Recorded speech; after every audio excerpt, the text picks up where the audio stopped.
TV news और मैं हूं आपके साथ उजैरा फरहीन। आइए नजर डालते हैं आज की खास खबर पर। फतेहपुर जनपद की ब्लॉक गाजीपुर अंतर्गत ग्राम बेसंडी में किसान कांग्रेस की बैठक आयोजित हुई। इस अवसर पर किसान कांग्रेस प्रदेश अध्यक्ष मध्य जोन आनंद प्रकाश वर्मा भैया जी मुख्य अतिथि के रूप में वहां पर पधारे। बैठक को संबोधित करते हुए भैया जी ने कहा कि आज देश का अन्नदाता लगातार संकटों से जूझ रहा है। भाजपा सरकार किसानों को बरगलाने का काम कर रही है।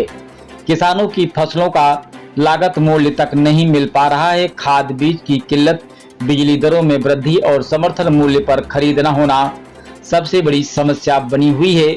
सरकार किसानों, नौजवानों और मजदूरों की अनदेखी कर फिर बड़े पूंजीपतियों को साथ रही है।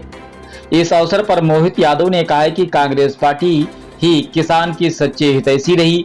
किसानों का कर्जा माफ करना, बिजली बिल अदा करना, मुफ्त खाद बीज उपलब्ध कराना कांग्रेस सरकारों का इतिहास रहा है।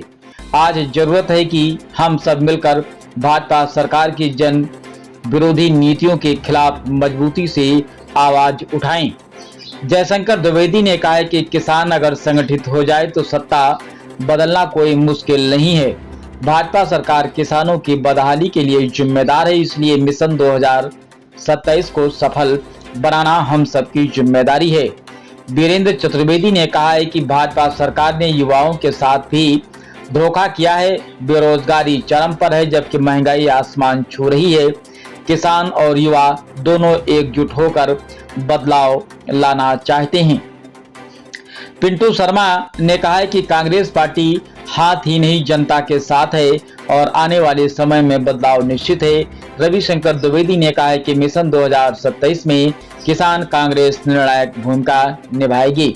बैठक के अंत में भैया जी ने कहा है कि किसान कांग्रेस हर स्तर पर संघर्ष करेगी और आने वाले समय में फतेहपुर समेत पूरे प्रदेश में जन आंदोलन खड़ा किया जाएगा। राहुल गांधी सड़क से लेके संसद तक इस देश और प्रदेश की सरकार को घेरने का काम कर रहे हैं, तो हम लोग भी राहुल गांधी के सिपाही हैं। हम लोग भी रुकने वाले नहीं हैं, हम लोग भी थमने वाले नहीं हैं, हम लोग भी थकने वाले नहीं हैं।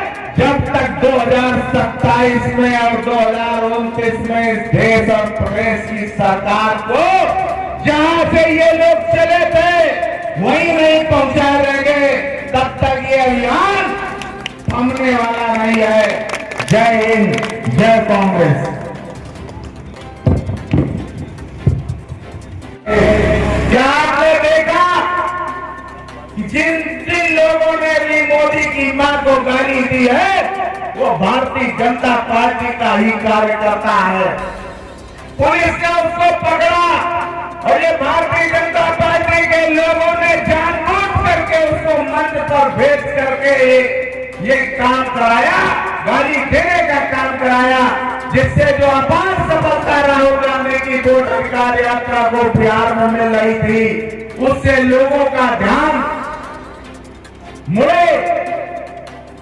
साथियों, जब इस देश का प्रधानमंत्री दूसरे की मां को मंच से गाली देता है, जब किसी महिला को वो 50 करोड़ की कंप्लेन करता है, जब वो किसी महिला को कांग्रेस की विधवा कहता है, जब वो हमारे किसी महिला को जर्सी गाय कहता है, जब इस देश का प्रधानमंत्री किसी महिला नेता को दीदी ओ दीदी कहता है, तब इस प्रधानमंत्री को शर्म नहीं आती।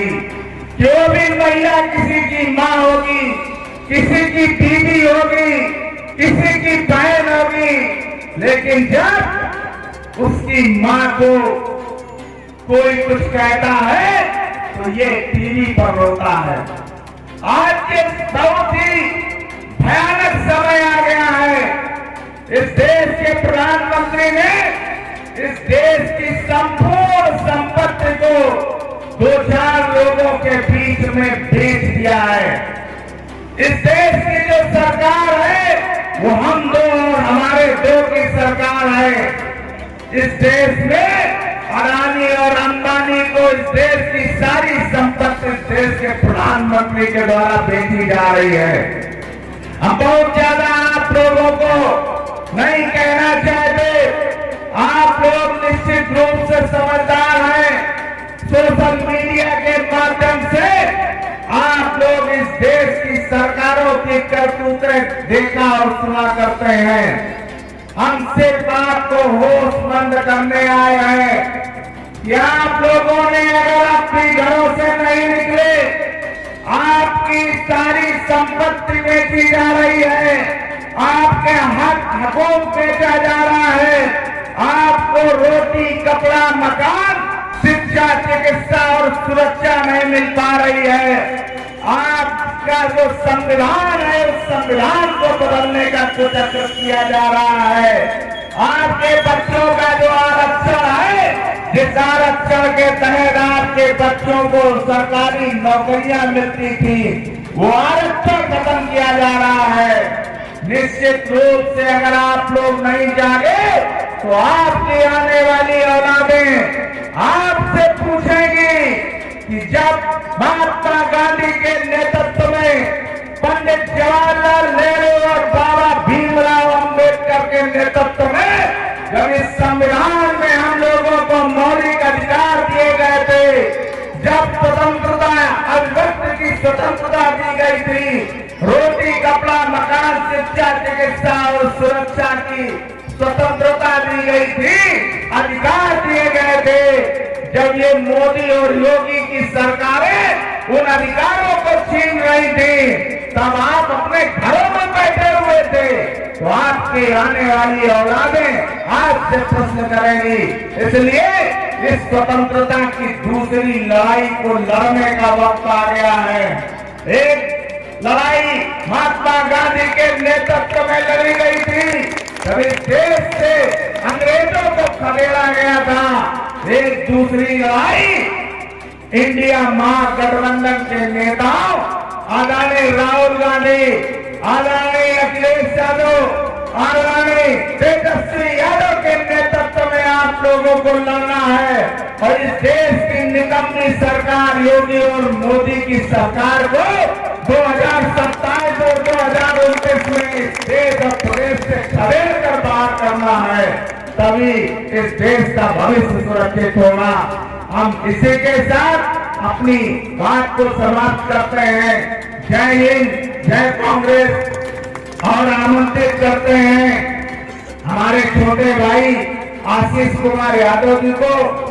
हम उनको उनकी मेहनत को देखते हुए उत्तर प्रदेश किसान कांग्रेस का प्रदेश सचिव नियुक्त कर रहे हैं।